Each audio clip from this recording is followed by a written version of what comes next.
ایک لا ہے مرفیز لا جو کہتا ہے کہ if something can go wrong it will go wrong. Pakistan اسی دور سے گزر رہا ہے کیونکہ پالیٹکس کا جو کہا جاتا ہے کہ اٹس آرٹ آف پاسبلٹی، اس سینٹنس میں سے آرٹ نکال دیا چکا ہے اور اب صرف رہ گیا ہے کہ اگر ہم یہ کر سکتے ہیں تو ہم کر سکتے ہیں. کلز نہیں سر، KILL کل. ہر انگریزی ورڈ کے سامنے آپ ایس ڈال دیتے sir. That's not right sir. جہاں مرضی لگائیں. خواجہ صاحب اس امینڈمنٹ کو ڈیفینڈ کر رہے ہیں کہ یہ قانون سازی جو سروسز چیف کے مدعے میں اضافہ کیا گیا ہے، یہ قانون سازی ادارے کو مضبوط کرنے کے لیے کی گئی ہے، نہ کہ کسی فرد کو مضبوط کرنے کے لیے. یہ بیرسٹر عقیل صاحب سن لیں نون لیگ کے جو ہیں وہ کیا کہتے ہیں. یہ تو لیول ہے انڈفرس کا. اکراس دا بورڈ، یہ خالی آرمی چیف کی بات نہیں ہے، تمام سروسز چیف کی جو مدت ملازمت ہے اس کو حکومت ریگولیٹ کرنے جا رہی ہے، اسٹریم لائن کرنے جا رہی ہے. آپ مجھے نیول آپ مجھے نیول چیف اور ایئر فورس چیف کے نام تو بتا دیں. دیکھیں میں آپ کو بتاتا ہوں کوئی نام بھی نہیں پتا ہوں گے، بات تو آرمی چیف پہ ہی آتی ہے. دیکھیں میں اگین ہمارے لیے تینوں جو سروسز کے چیف ہیں وہ انتہائی قابل احترام ہیں. کتنا بیوقوف سمجھتے ہیں نا عوام کو.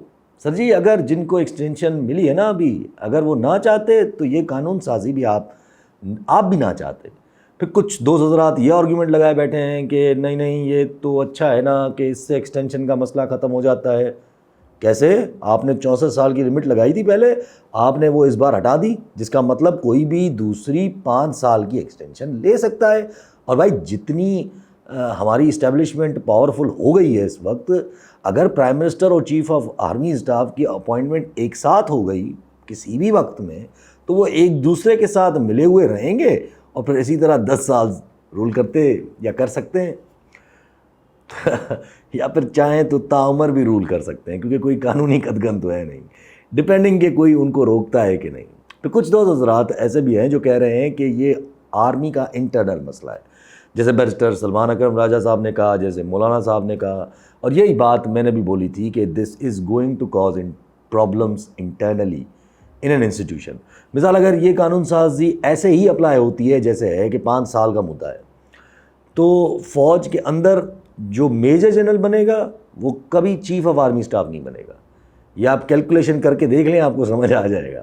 اس لیے پھر یہ خبر چل رہی ہے کہ 2 سال کی سروس ہر فوجی کی بڑھائی جا رہی ہے. 2 سال کی سروس یہ بھی پروف نہیں ہے، یہ صرف ہوائی باتیں ہیں کہ سب کی سروس جو ہے وہ 2 سال بڑھ رہی ہے.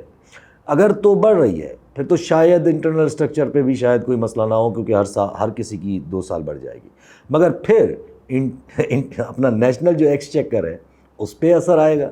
یعنی تنخواہ جو 2 سال کی ایکسٹرا دینی پڑے گی وہ تو سرکار دے گی نا. پھر کہہ رہے ہیں کہ یہ مسئلہ فوج کا تھوڑی ہے، یہ مسئلہ تو سرکار کا ہے، وچ مینس ہم عوام کا ہے. آپ نے دیکھا کہ ایک چھوٹی سی چیز کتنا بڑا ایشو کریٹ کر رہی ہے ود ان انسٹیٹیوشن. یہ ایونچولی انسٹیٹیوشن کا حلیہ بگاڑ دیں گی ایسی چیزیں اس طرح کرتے کرتے، کیونکہ انسٹیٹیوشن از اونلی انٹیکٹ، چاہے وہ سپریم کورٹ ہو کوئی بھی ادارہ ہو، is only intact if they work on their rules not personal choices. خیر ہم عوام پہ اس وقت مرفیز لا لاگو ہے نظر آ رہا ہے. If something can go wrong it will go wrong. Meaning justice Yahya Afridi is turning out to be Qazi Faez صاحب پارٹ 2، جس کا خدشہ تھا ہم سب کو. ہے کہ نہیں ہے دیکھتے ہیں. Right now he is aligning it self with the government. ایک طرف کانسٹیٹیوشنل بینچ اپروو ہو جاتی ہے، ظاہر ہے اگر میٹنگ ہوئی تو یہ لازم تھا کہ گورنمنٹ کے پاس میجورٹی تو ہے تو وہ تو بینچ اپروو کر لیں گے، کیونکہ میٹنگ ہی نہیں ہونی چاہیے تھی. لیکن چلے یا آفریدی صاحب نے میٹنگ بلا لی تھی، گورنمنٹ اپنی مرضی ہی چلائی اور ایسا ہی ہوا جیسے ہمیں امید تھی کہ جسٹس امین الدین خان صاحب نے گورنمنٹ کا ساتھ دیا. انہوں نے اپنے اوپر ووٹ دیا اور اس طریقے سے جسٹس امین الدین صاحب کی سربراہی میں کانسٹیٹیوشنل بینچ بن چکی. مطلب ایک ڈی فیکٹو چیف جسٹس آ چکے ہیں ہمارے پاس، اور بنائی بھی صرف 2 مہینے کے لیے بینچ. یہ بھی بہت ٹرکی چیز ہے کہ 2 مہینے کے لیے کیوں بنائی ہے، کیونکہ اس بینچ میں بھی رسک ہے. بینچ میں رسک یہ ہے کہ 3 ججز ایسے ہیں، یعنی جسٹس امین الدین، جسٹس نعیم اختر اور جسٹس جمال، جو جی حضوری کریں گے اور جو سرکار کے علاوہ کہیں اور نہیں جا سکتے یا جائیں گے بھی نہیں. اور 3 ایسے ہیں جنہوں نے ریزرو سیٹس کے خلاف، ریزرو سیٹس والے کیس میں سرکار کے خلاف فیصلہ دیا تھا، جسٹس عائشہ، جسٹس مظہر اور جسٹس حسن اظہر رضوی. اور ایک ایسی ہیں جو وائلڈ کارڈ انٹری ہیں. عموماً ان کا شمار قاضی فائز صاحب کی لابی میں ہی کیا جاتا ہے، مگر ان کی اتنی زیادہ ججمنٹس کلیئر نہیں ہیں کہ وہ کہاں ٹلٹ کرتی ہیں کمپلیٹلی، جو ہے justice Musarrat Ali, which means سرکار کو ڈر ابھی بھی ہے اس بینچ سے، اور اسی لیے یہ بینچ صرف 2 مہینوں کے لیے بنائی گئی ہے تاکہ یہ قانون سازی جو کی گئی ہے 34 ججز والی، یہ ججز بھر لیں پہلے، اس کے بعد پھر سکون سے لمبے عرصے کے لیے اپنی مرضی کے بینچ بنوا لیں گے. پھر آ جاؤ کہ واٹ ایلس شوڈ ہمیں کہ justice Yahya is becoming Qazi Faiza 2. Supreme court practice and procedure act کے تحت جو کمیٹی خود جسٹس یحییٰ آفریدی صاحب نے تشکیل دی، جس میں جسٹس منیب اختر صاحب اور جسٹس منصور شامل تھے. پہلے جسٹس منیب نہیں تھے لیکن ان کو پھر شامل کیا، وہ بھی جسٹس یحییٰ آفریدی نے کیا. اس کمیٹی کے دونوں ممبر، دونوں سینئر ترین جو ججز ہیں، ان کا خط سامنے آ گیا ہے. اس خط میں کہا گیا ہے کہ کمیٹی نے 31 اکتوبر کو میٹنگ کی، جس میں 4 نومبر کو فل کورٹ کے سامنے 26ویں امینڈمنٹ کے خلاف جو کیسز فکس ہیں وہ لگانے کا کہا. فیصلہ لیا کمیٹی نے، لیکن نہ رجسٹرار نے یہ بات سنی اور نہ چیف جسٹس یحییٰ آفریدی صاحب نے یہ بات سنی. وچ مینس جسٹس یحییٰ آفریدی صاحب ڈیڈ این ایلیگل تھنگ. یہ ایلیگل ایکٹ ہے کیونکہ کمیٹی کا فیصلہ ہو گیا تو وہ فائنل ہے، پر وہ چاہے چیف جسٹس ہو چاہے رجسٹرار ہو، کوئی بھی نہیں روک سکتا. بٹ رکا ہوا ہے. خیر، لیکن انٹرسٹنگلی نہیں ہوا اور وہ خط بھی آج ہی سامنے آیا، اور جب جوڈیشل کمیشن کا اجلاس ہو گیا، اور ابھی تک اس خط کے بعد بھی خاموشی ہے. Justice Yahya has not reacted yet. اب جو چیزیں یہاں ہیں، اگر جسٹس یحییٰ آفریدی صاحب کا جواب نہیں دیتے، مطلب خط کا کوئی جواب ہی نہیں دیتے، چپ کر کے بیٹھتے ہیں، تو پھر تو یہ قاضی فائزہ صاحب سے بھی ورسٹ جج بنیں گے، یہ لکھ لیں آپ. اور اگر وہ خط کا جواب خط سے ہی دیتے ہیں تو وہ قاضی صاحب ہی بنیں گے، اور اگر خط کا جواب فل کورٹ بنانے میں سے دیتے ہیں تو پھر سمجھ آئے گا کہ یہ جسٹس یحییٰ آفریدی صاحب جسٹس یحییٰ آفریدی صاحب ہی بن رہے ہیں. So it's yet to be seen کہ ان کا جواب کیا آتا ہے اس حوالے سے. اور اگر ان کا جواب فل کورٹ یا فل بینچ بنانے کی صورت میں آتا ہے تو پھر I will assume, not even assume, I will be sure کہ جسٹس یحییٰ نے یہ خط لکھنے کو بھی خود کہا ہے ان دونوں ججز کو، تاکہ تھوڑا پریشر دکھایا جائے، جو ان لوگوں کو پریشر دکھایا جائے جو جسٹس یحییٰ کو روک رہے ہیں. کیونکہ آج جب اپوائنٹمنٹ کی بات آئی کانسٹیٹیوشنل بینچ کی تو جسٹس یحییٰ آفریدی صاحب نے گورنمنٹ سے اتفاق نہیں کیا اور اپنے ساتھی ججز سے اتفاق کیا، which means he still playing the both sides.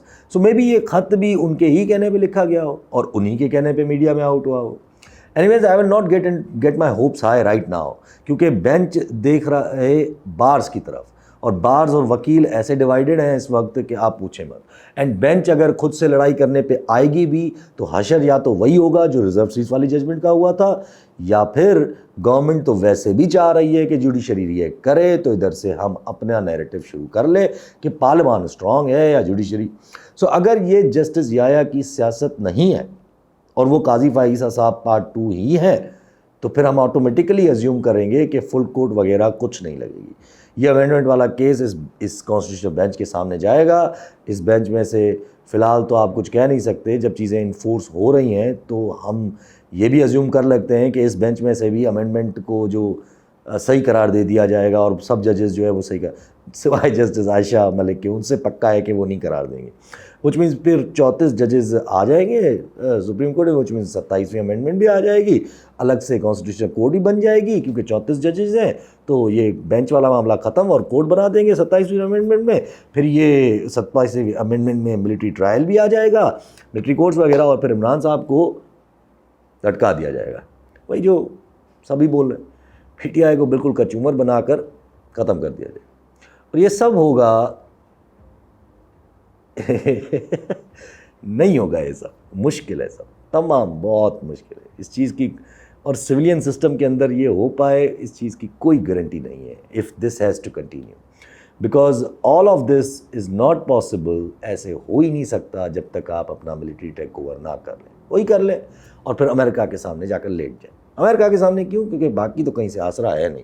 تھوڑا بہت جو پھر بھی آسرا ہے وہ امریکہ کے سامنے ہے، وہ بھی صرف کملا کی صورت میں. اس وقت تو ٹرمپ جیت رہا ہے، کہانی بگڑ جائے وہ الگ بات ہے، لیکن اس پہ آتے ہیں.